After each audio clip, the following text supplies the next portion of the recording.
through the crack in the weathered barn door. Kenji's calloused hands tremble as he watches 200 samurai warriors materialize from the morning mist. Their armor gleams like scales on a dragon's back, perfectly aligned in formation across the muddy field where yesterday only rice stalks stood. The thunder of their horses still echoes in his chest. Behind him, the woman he pulled from the rain tries to rise despite her wounds, one hand reaching for the katana that nearly cost her life. His small barn, barely large enough for his ox in a season's worth of hay, now sits at the center of an army's attention. He thinks of his wife's grave beyond the eastern field and wonders if he'll join her by sunset. But to understand how a simple rice farmer became surrounded by an army, we must go back to the moment he heard a cry in the rain. Before we begin, write in the comments what city you're watching from. Imagine all of us standing together in that muddy field, deciding whether to open that barn door or run. And if you love stories of honor, unexpected choices, and feudal Japan, subscribe now.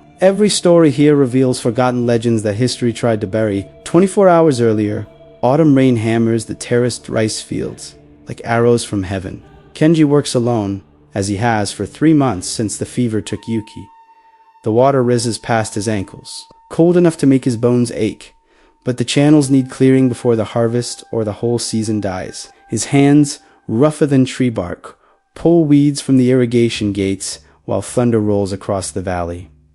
Other farmers left hours ago. Their wives call them home to warm fires and hot soup. Kenji has no one calling, just the rain and the work and the empty house waiting in the dark. The fields stretch in neat rectangles up the hillside, each one a back-breaking effort to carve from the forest decades ago. His father worked these same paddies, his grandfather before that. Now Kenji works them alone. And some mornings he wonders why he bothers.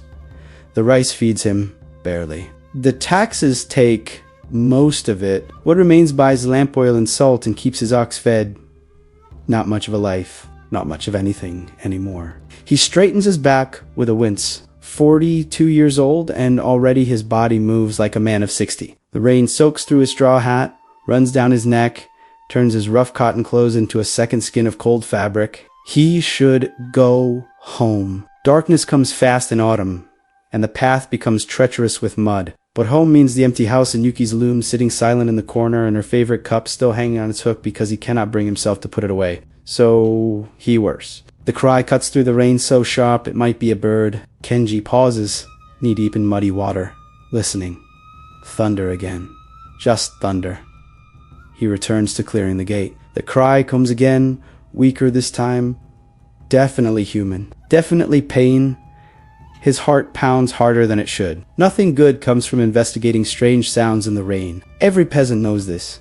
Bandits use injured travelers as bait. Wounded soldiers bring war to your doorstep. The smart choice is to finish his work and walk home without looking. The smart choice is to survive. But Yuki's voice echoes in his memory, soft and certain. A person who walks past suffering is already dead. They just haven't stopped moving yet. He climbs from the paddy, mud sucking at his legs. The cry came from the forest edge where the old road cuts through the trees. He moves toward it, each step a negotiation between fear and conscience. Rain obscures everything beyond 20 paces. Anything could be waiting. At the forest edge, he finds her. She lies crumpled against a Muscovade stone marker. One arm pressed against her side where blood mixes with rainwater into pink streams. Even collapsed and wounded. Something about her posture speaks of coiled strength. Her clothes torn and mud-spattered might have been fine once. A cloak wraps around her shoulders, but beneath it, he glimpses something that makes his breath catch. Armor. Not the crude leather protection that Ashigaru foot soldiers wear. Real armor. Lacquered plates bound with silk cord and patterns he's only seen from a distance when the daimyo's procession passes through the province. Dark blue and silver, now spotted with blood and road dirt. A katana rests in the mud beside her hand, still partially in its scabbard. Her fingers twitch toward it as he approaches, even unconscious. I mean no harm, he says to the rain and the woman, and whatever gods might be listening. I'm just a farmer. Her eyes snap open. Gray eyes, unusual and sharp, even through obvious pain. They assess him in a heartbeat, his peasant clothes, his empty hands, his bent posture of a man who bows for a living. She tries to sit up and fails, her face going white. Don't move, Kenji says. You're badly hurt. I've survived worse. Her voice carries the cultured accent of someone educated, someone who grew up speaking formal court Japanese instead of the rough dialect farmers use. She manages to prop herself against the stone. How far to the next village? 3. You won't make it in your condition. Not in this rain. She looks down at her side where blood still seeps between her fingers. Her jaw tightens. I have to. You'll die halfway there. He says it simply, without emotion. He's seen enough death to recognize it approaching. My barn is close. I have bandages, clean water. I don't need a peasant's charity. The words come out harsh, automatic. Then she'll catches herself. Her eyes close. Forgive me. The pain makes me forget courtesy. I've heard worse. Kenji crouches beside her, careful not to touch.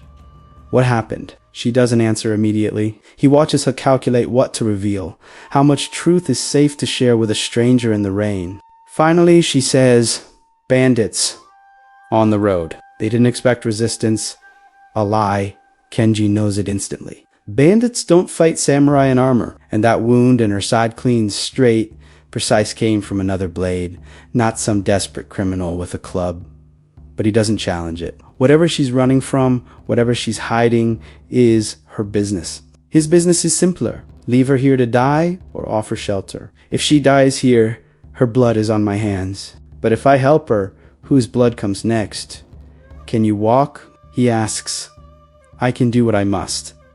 He takes that as a yes. Moving slowly, broadcasting his intentions. He helps her stand. She's taller than he expected, nearly his height despite being a woman. The armor adds weight, but underneath it, he feels lean muscle. The body of someone who trains daily. When he puts her arm across his shoulders, she stiffens at the contact, a noble person unused to touching peasants, but necessity wins over pride. They move through the rain toward his barn. Each step seems to take an hour. She breathes through her teeth, controlled and steady despite the pain. A trained warrior's discipline. Twice she stumbles and he catches her. The second time, her hand grips his shoulder with surprising strength. Why help me? She asks suddenly. Why not? I could be anyone. A criminal. A spy. Someone whose presence brings danger to your door. You could be, Kenji agrees. But you're also bleeding to death in the rain. Seems like the immediate problem is more important. She makes a sound that might be a laugh or might be pain. Practical wisdom. Your wife must appreciate that. My wife is dead. The words come out harder than he intends. She goes quiet. They walk the rest of the way in silence except for the rain and her controlled breathing and the distant rumble of thunder. That might not be thunder at all. His barn appears through the darkness, small and leaning slightly to one side like a drunk trying to stay upright. The roof needs patching. The door hangs crooked on its hinges, but it's dry inside and warmer than the rain. And right now it's the closest thing to sanctuary either of them has. His ox, a patient old bull named Roku, watches them enter with mild interest. The beast has seen enough strangeness in his years to be unfazed by a bleeding warrior woman invading his space. Kenji helps her sit on a pile of straw near the wall where the roof doesn't leak. She immediately slumps back, her carefully maintained composure finally cracking. I need to see the wound, Kenji says. No. You'll die if it's not cleaned and bound. I can do it myself. You can barely sit. Upright, they stare at each other in the dim light.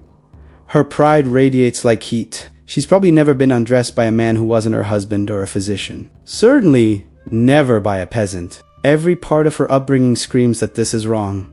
Beneath her station. Intolerable. But she's also practical enough to recognize reality. After a long moment, she nods once, sharp and decisive. Kenji helps remove the cloak first, then carefully unbuckles the armor plates. The craftsmanship astounds him. Each piece fits together with precision that speaks of master armorers and wealth beyond his imagining. Beneath the armor, she wears a fighting kimono of dark silk, now soaked with blood. The wound in her side is exactly what he feared a deep sword cut that missed vital organs by luck or the skill of someone who didn't want to kill her immediately. This needs cauterizing, he says, or it won't stop bleeding. Do what you must. He works quickly. His medical knowledge comes from tending livestock and his own injuries over years of farm work, not any formal training. But wounds are wounds. He cleans it with well water, presses cloth against it to slow the bleeding, then binds it tight with strips torn from his cleanest shirt. She doesn't cry out once, though he sees her hands clench white-knuckled in the straw. When he finishes, she's shaking from shock and blood loss. He fetches his only blanket from the house, the one Yuki sewed from scraps of fabric over the years. Each patch of memory on drapes it over her shoulders. She pulls it close without comment. "Thank you," she says quietly. Formal, precise, the words of someone who learned etiquette before she learned to walk. "You've shown me kindness I don't deserve. Everyone deserves kindness when they're hurt." "You sound like a monk." "I sound like someone whose wife spent too much time teaching him about compassion." He sits back on his heels. "You should rest. In the morning, if you're strong enough, I'll help you get to the village. They have a real physician there." "I can't go to a village." Something in her voice makes him look closer. Fear not for herself. She's proven she can face pain without flinching. Fear for something else. Someone else? "Why not?" he asks.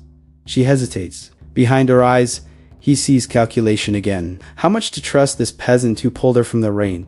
How much danger does honesty bring to his door? Finally, she reaches for her armor, still piled beside her. Her fingers find a metal plate on the shoulder guard and turn it toward the lamplight. A symbol. A crane in flight, wings spread, rendered in silver against blue lacquer. Kenji's blood turns to ice. He knows that symbol. Every peasant in 3 provinces knows that symbol. The Sasaki clan, one of the most powerful daimyo families in the region, with retainers numbering in the thousands and connections reaching to the shogun's court in Edo. They say the current daimyo, Lord Sasaki Hironobu, has 3 sons training in swordsmanship and politics. They say he has daughters too, though no one talks about them much because women in noble families exist to be married off for alliances. They also say the Sasaki clan deals harshly with anyone who crosses them. "Your Sasaki clan," Kenji breathes. "I serve them," she says carefully. "Not quite a lie. Not quite the truth. And someone attacked you. Someone skilled enough to wound you, despite your training."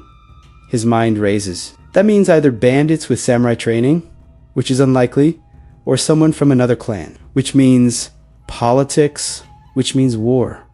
It means I should leave before I bring trouble to your home. It means you already have. The words hang between them like smoke. She doesn't deny it. Can't deny it. The blood trail leading to his barn has already been discovered. He doesn't know by who, but he knows with absolute certainty that her enemies, whoever they are following that trail right now. "I'll leave at first light," she says. "Sooner, if I can walk." "What you've done is already more than I had any right to ask. Where will you go?" "Back to my duty, which is..." She meets his eyes. "To protect someone important, someone whose life matters more than mine. In your injuries. You think you can protect anyone in your condition. I'll have to..." The stubborn nobility in her voice reminds him of Yuki refusing to rest even as fever consumed her, insisting she needed to finish one more weaving, teach him one more recipe, complete one more task before she allowed herself to be weak. That same fierce determination that meant she worked until the day she died and never complained once. It got her killed. "Rest first," Kenji says firmly. "You can't protect anyone dead. A few hours won't matter. Every hour matters when someone is depending on you. And if you collapse halfway there, if your wound reopens and you bleed out on the road, how does that help anyone?" She has no answer for that. Her eyes close, exhaustion finally winning over will. Within minutes, her breathing deepens into sleep or unconsciousness. Kenji can't tell which. He sits in the straw beside his ox, watching her. The rain drums on the roof. Thunder rolls across the valley, closer now. Or maybe not thunder, maybe horses in the distance, maybe soldiers searching for a wounded warrior who escaped with secrets or evidence or something worth killing for. He thinks about his wife's grave beyond the eastern field, the simple wooden marker he carved with her name and the prayer she taught him about compassion being the highest form of courage. She would have helped this woman without hesitation. She would have called it the only choice a good person could make.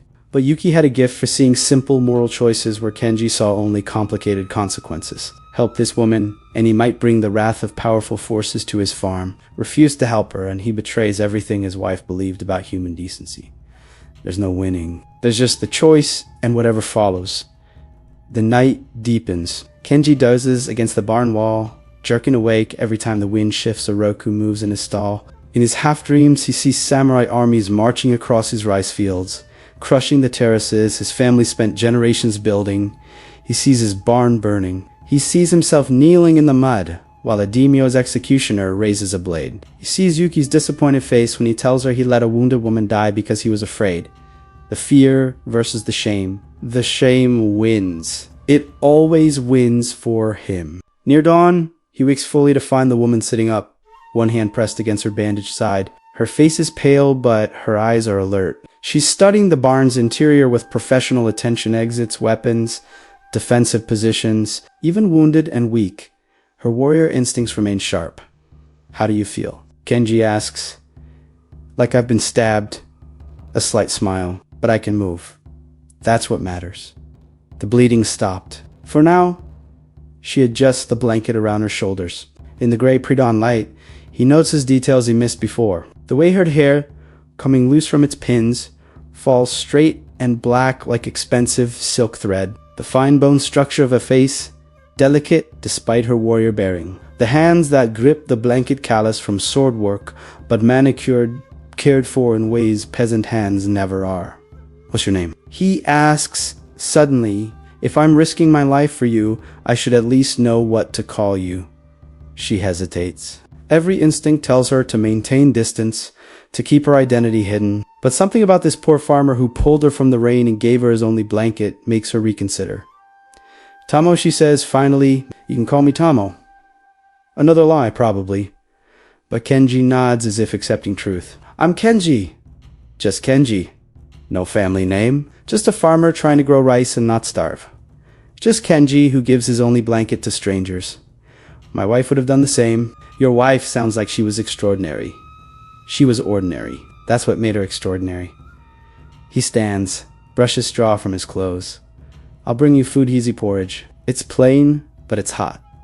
You don't need to, you can barely walk. You need strength. Besides, I'm hungry too. He moves toward the door, then pauses. Tamo, those people hunting you. How far behind are they? I don't know, guess. She closes her eyes, calculating. If they're good trackers, they could be here by midday. If they're not, maybe I have until sunset. And when they come, what happens to the farmer who sheltered you? I'll tell them you didn't know who I was, that I forced you to help me. You think they'll believe that? No. Her voice drops. No, I don't think they will. Kenji nods slowly. Then we'd better hope you're strong enough to leave before they arrive. He walks out into the gray dawn, leaving her wrapped in his dead wife's blanket. A warrior woman hiding in a poor farmer's barn while enemies close in from all sides. The morning mist hangs thick over the rice fields, turning familiar landscape into ghostly shapes. Kenji crosses the small yard to his house, entering through the door that Yuki insisted he build large enough for prosperity to enter. Inside, everything sits exactly as he left it. Her loom, her cup, her carefully organized shelves of herbs and preserved vegetables. He moves through the space like a ghost himself, heating rice porridge over the small hearth, trying not to think about the symbolism of cooking for another woman in Yuki's kitchen. Outside, Roku bellows suddenly, an alarmed sound. Kenji's hands freeze over the pot. He moves to the door, opens it slowly. The mist makes seeing difficult, but he hears it clearly. Now horses, multiple horses, coming up the road from the east, not traveling past, coming here to his farm. His heart hammers against his ribs like it wants to escape. They've found her, the enemies she warned about, the clan rivals or traitors or whoever put that sword through her side, and now they're coming to finish what they started. Kai should run, grab what supplies he can carry, and flee into the forest. Let them find her. Let them assume he was an unwitting dupe who never knew what he was sheltering. Maybe they'll believe it. Maybe they'll let him live. But Yuki's voice again, clear as if she's standing beside him. Running from honor is just another way of dying. He takes the pot of porridge from the fire and walks back to the barn. Tamo is already standing when he enters, one hand braced against the wall, the other under katana. She heard the horses too. Her face is chalk white but determined. Go, she tells him. Get into the forest. Whatever happens next, you don't need to be part of it. It's my barn, Kenji says mildly. I should probably stay. They'll kill you. They might kill me either way. At least this way I face it standing still instead of running. He sets the porridge down. Besides, You can barely stand. You think you're going to fight off multiple mounted samurai? I've done it before. When you weren't bleeding from a hole in your side. He moves to the door, peers through a crack in the boards. The mist is thinning. He can see shapes now. Horses. Many horses. Riders in armor that catches the weak morning light. They're not attacking, not charging, just moving into position with eerie precision surrounding the barn. His blood turns cold. Not 5 riders, not 10, dozens, maybe more. He counts the shapes appearing from the mist like demons taking physical form. 30, 40, 50.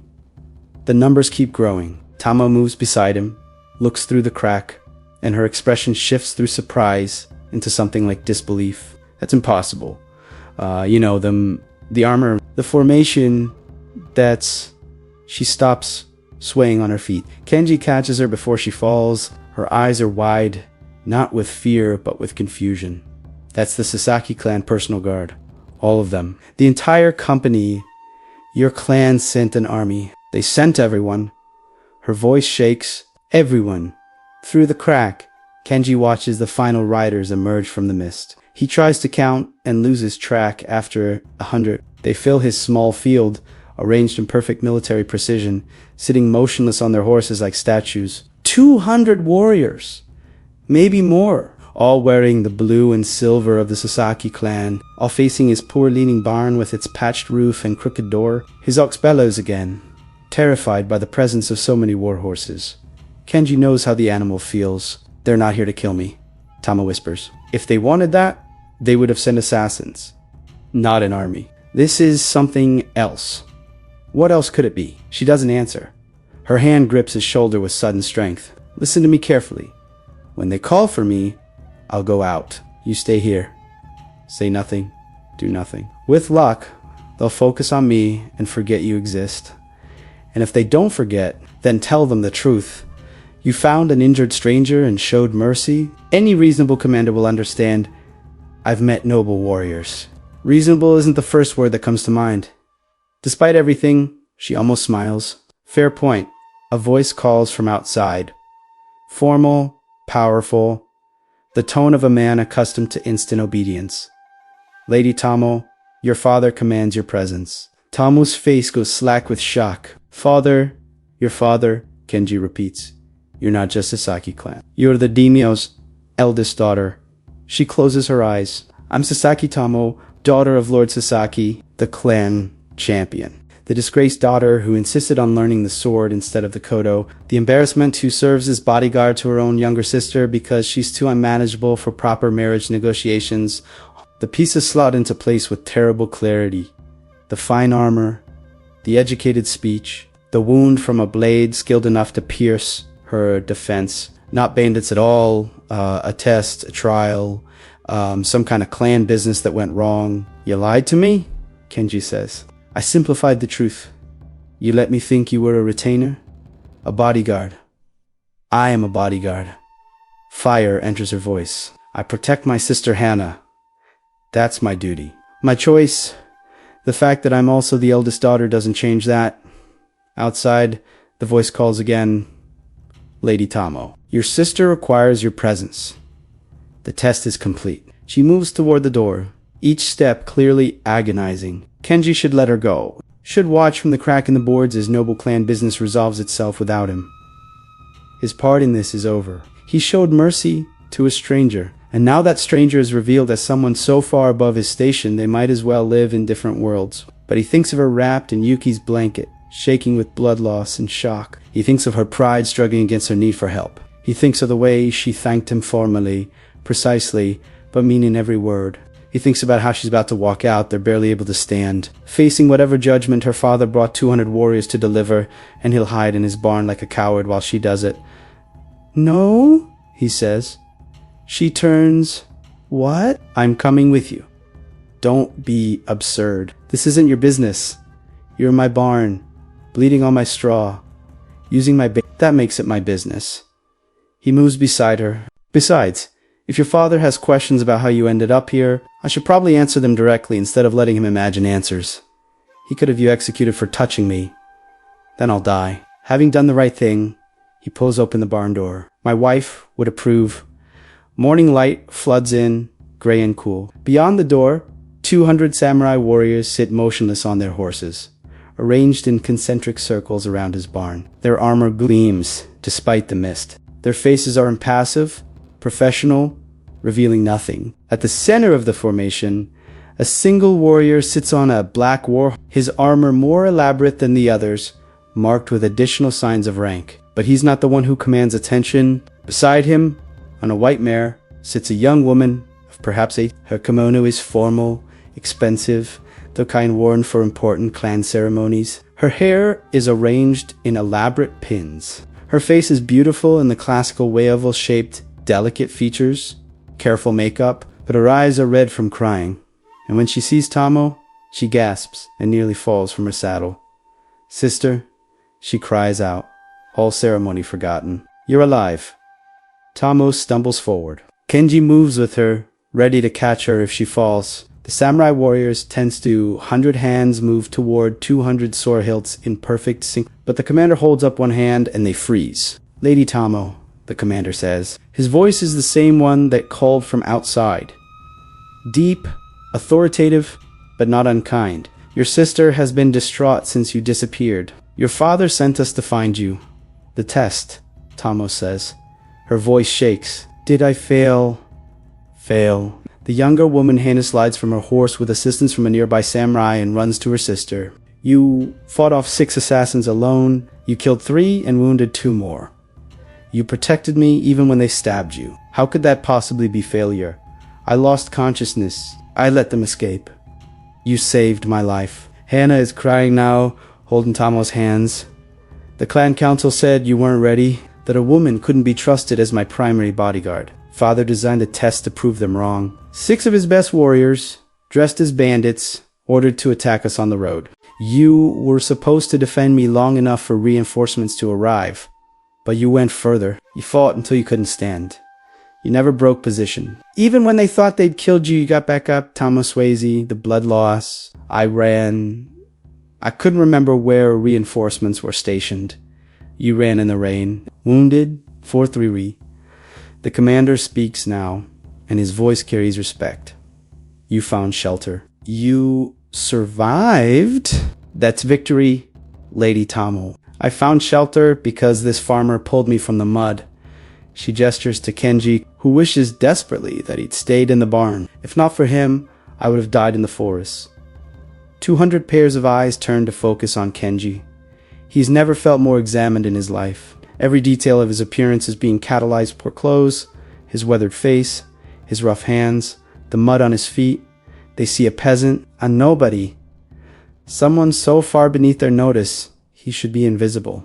The commander dismounts. He walks toward Kenji with measured steps, and Kenji's legs want to run, but he locks his knees and stands his ground. The man stops 3 paces away, studying him with dark eyes that miss nothing. "You sheltered the daimyo's daughter," the commander says.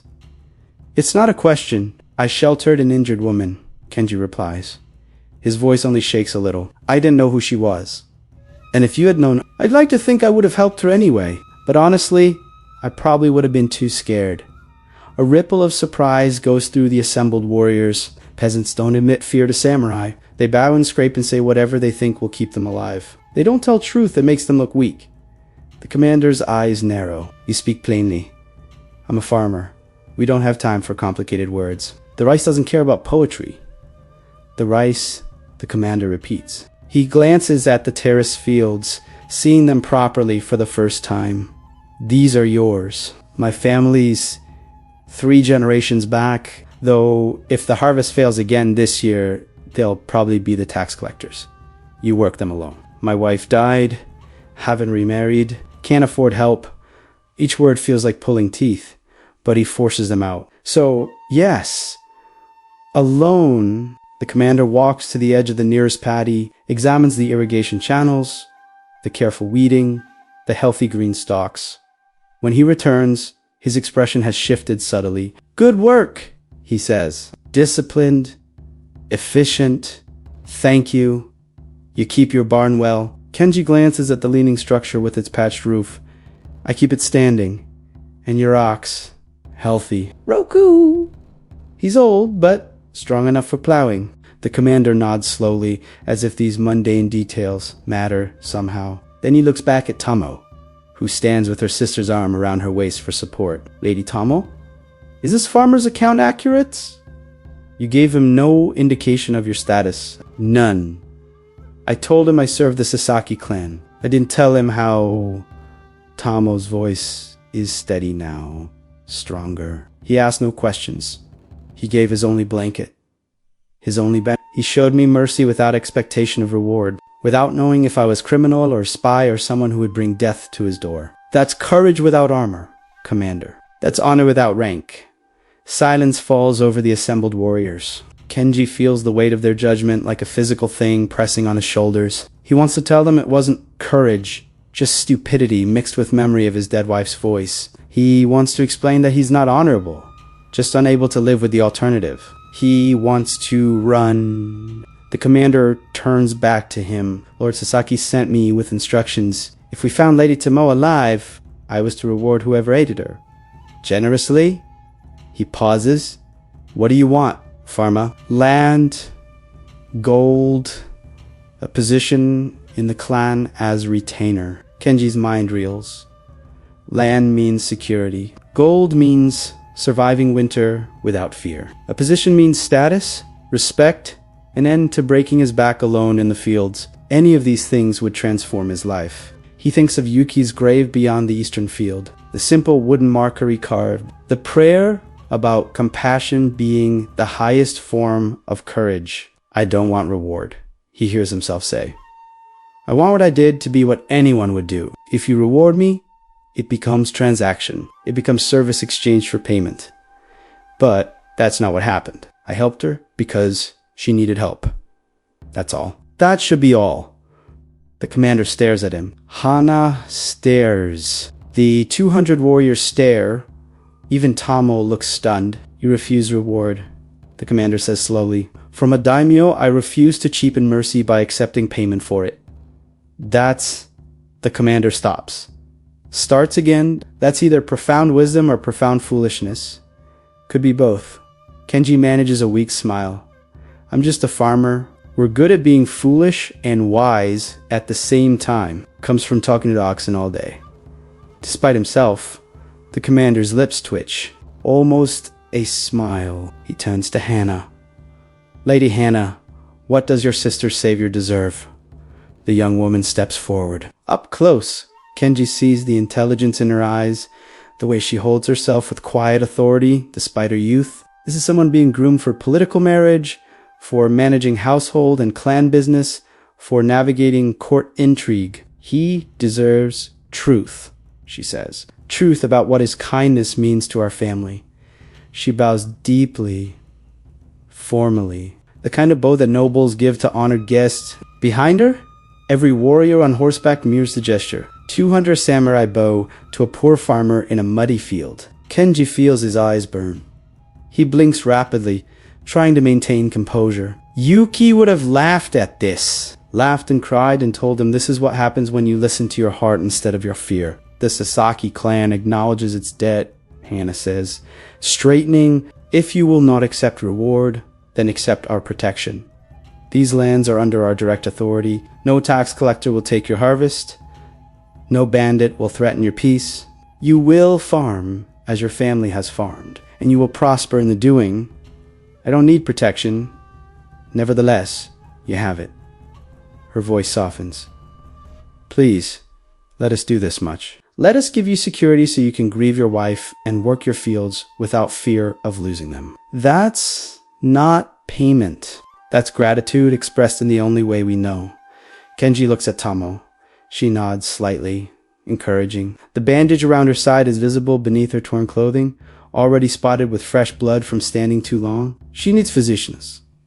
Rest, care that he cannot provide in his small barn. All right, he says quietly. Thank you. Hannah smiles, radiant with relief. She returns to her sister, helps support her weight. The commander gestures and two warriors dismount, moving to assist. They approach Tomo with careful respect, but she waves them off. I can walk, she insists. Sister, Please, Hannah says. You've proven everything you needed to prove. Let them help. Tamo's jaw tightens, then she relents, allowing the warriors to support her toward the waiting horses. But before they lift her into a saddle, she turns back to Kenji. Your wife, she says. What was her name? Yuki? Yuki? Tamo repeats. She taught you well. About compassion. About courage. She pauses. The world would be better if more warriors had her wisdom. The world would be better if more people just helped each other without making it complicated. Kenji replies. Perhaps. Tamo is lifted carefully onto a horse, positioned between two warriors who will steady her on the ride. She looks down at him from that height, and for a moment the class divide is visible again. Noble daughter on horseback, poor farmer in the mud. But then she smiles, and the divide dissolves. I'll remember this, Kenji said. I'll remember that true honor lives in unexpected places. I'll remember that even noble warriors are just people who bleed, he says. She laughs, then winces at the pain it causes. Fair. The commander mounts his horse, raises one hand. The assembled warriors respond instantly, wheeling their horses in perfect formation. Within moments, the chaos of 200 riders becomes organized departure. They flow out of his field like water, leaving only trampled grass and hoofprints in the mud as evidence they were ever there. Kenji stands alone in the gray morning, watching them disappear into the mist. His barn door still hangs open. His ox is bellowing for breakfast. The rice porridge inside is probably cold by now. Everything is exactly as it was an hour ago, except it isn't. He walks slowly to Yuki's grave beyond the eastern field. The wooden marker stands straighten, clean, the characters of her name still sharp. He kneels in the wet grass beside it. You were right, he tells her. About compassion, about courage, about how a person who walks past suffering is already dead. He traces the characters of her name with one finger. I helped her, and it turns out the world didn't end. Imagine that. The wind moves through the rice stalks, creating patterns like waves on water. For just a moment, Kenji feels his wife's presence so strongly he turns, expecting to see her standing there with her patient smile and her knowing eyes. But there's only the wind and the rice and the morning light breaking through the clouds. He returns to his barn. Roku is still bellowing. The porridge is definitely cold. He has work to do, canals to clear, fields to weed, an entire day of back-breaking labor stretching ahead. The same work as yesterday, the same work as tomorrow. But when he picks up his tools and heads toward the paddies, his steps feel lighter. The weight that has pressed on his shoulders since Yuki died seems fractionally less crushing. He helped someone, they lived. That's not nothing. It might even be everything. Days pass. The autumn harvest comes. Kenji works his fields alone, as always. But somehow the work feels less overwhelming. True to her word, Hannah sends a notice to the local tax office declaring his lands under clan protection. When the tax collector arrives that season, he takes the required amount and not a grain more, his attitude respectful rather than predatory. The harvest is good, not enough to make him wealthy, but enough to survive winter comfortably, enough to fix his roof properly, enough to replace Roku's worn harness with one that doesn't chafe. Small things, important things. Winter arrives with its blanket of snow. Kenji keeps to his house, maintains his equipment, plans next season's planting. On the longest night of the year, he cooks rice and leaves an offering at Yuki's grave. Telling her about the warrior woman and the army and his refusal of reward, he imagines her laughing. Of course, you refused, she would say. You're too stubborn to accept payment for doing what's right. That's why I married you. Spring comes early that year. Kenji is preparing his fields for planting when a rider approaches on the road. A single rider, not an army, just a woman on a good horse, wearing traveling clothes rather than armor. Tamoshi dismounts near his barn, moving with the fluid grace of someone fully healed.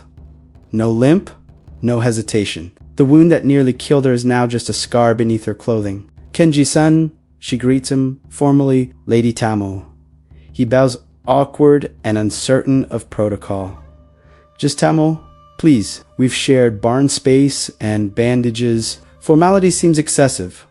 She glances around the farm, noting the repaired roof, the healthy ox, the carefully prepared fields. You've prospered.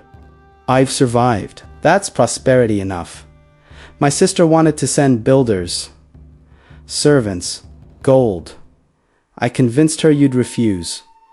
You convinced her correctly. Tamo nods, as if confirming something she already knew. She reaches into her saddlebag and produces a package wrapped in cloth. I brought this for your wife. For her grave. Kenji unwraps it carefully. Inside is a small wooden prayer tablet, beautifully carved, with Yuki's name in perfect calligraphy and a prayer for peace in the afterlife. The kind of tablet that costs more than he earns in a season. I can't accept this, he says. It's not for you. It's for her. She taught you compassion. The least I can do is honor her memory properly. Tamo's voice is firm. Please, let me do this. Kenji looks at the tablet, then at Tamo's face. He sees genuine respect there, genuine gratitude, not noble condescending to peasant, but one person honoring another person's impact on the world. Thank you, he says quietly.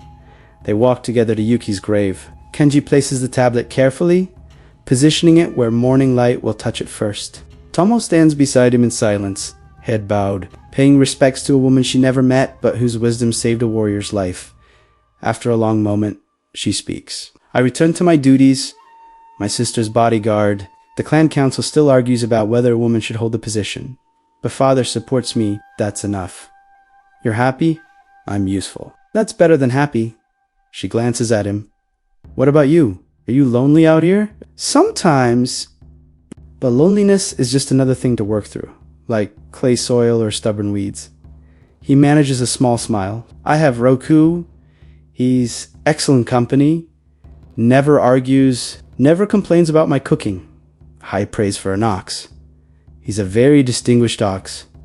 They stand in comfortable silence, watching the morning sun climb higher. To people from different worlds, brought together by rain and blood and chance, now bound by something deeper than social hierarchy or clan politics, mutual respect. Mutual recognition of shared humanity beneath the costume society makes them wear. I should go, Tamo says eventually. Hannah needs me. But I wanted to see for myself that you were well, that our gratitude hadn't made your life complicated. Life was already complicated. You just added interesting to the complication. She laughs, genuine and warm. I'll visit again. If that's acceptable, the barn door is always open. Just try not to arrive bleeding next time. I'll do my best. She mounts her horse with effortless grace, the trained warrior in every movement. But before riding away, she looks down at him one more time. Your wife was right, about walking past suffering, about what it means to be truly alive. Thank you for teaching me that lesson. I didn't teach anything. I just gave you my blanket. Sometimes the simplest actions teach the deepest lessons. She rides away, disappearing down the road toward whatever duties and dangers await in her world of clan politics and warrior codes. Kenji watches until she's gone, then returns to his fields. Roku needs hitching to the plow. The irrigation channels need final preparation before planting begins. There's work to do, endless work. The same work his father and grandfather did before him. But as he guides the plow through rich soil, feeling the earth yield and turn beneath the blade, Kenji finds himself whistling a tune Yuki used to hum while she worked at her loom. A simple melody about spring and growth and life continuing despite winter's death. The rice will grow. The seasons will turn. He'll work and struggle and survive, as farmers have done since the first person put a seed in the ground and hoped for harvest. Nothing about his life has fundamentally changed, except everything has. He helped someone when he could have walked past. He showed mercy when fear demanded self-preservation. He honored his wife's memory not with elaborate ceremonies or expensive prayers, but by living the way she taught him with compassion is the highest form of courage. And 200 warriors bowed. That night, after the day's work is done, Kenji sits on his small porch watching stars emerge. He thinks about warrior women and bleeding in the rain. He thinks about armies appearing from mist and impossible choices becoming simple when you stop overthinking them. He thinks about Yuki and the prayer tablet now gracing her grave and the way life surprises you when you're not paying attention. Somewhere, in a daimyo's compound, Tamo stands guard over her sister, hand resting on her sword, ready to fight anything that threatens those she's sworn to protect. Somewhere in a poor farmer's field, rice seedlings push through dark soil, reaching for light, continuing the eternal cycle of growth and harvest and survival. different worlds, different duties, but underneath, the same truth honor lives wherever people choose to let it in. Courage exists in unlikely places, and sometimes the barn door you open in the rain leads to armies and respect, and the realization that helping someone because they need help is the only reason you ever need. If you stayed until the end, write honor in the comments, and subscribe. Rooney's story reveals that courage lives in unexpected places, that true strength isn't always loud, and that the most powerful armies sometimes bow to the quietest acts of compassion.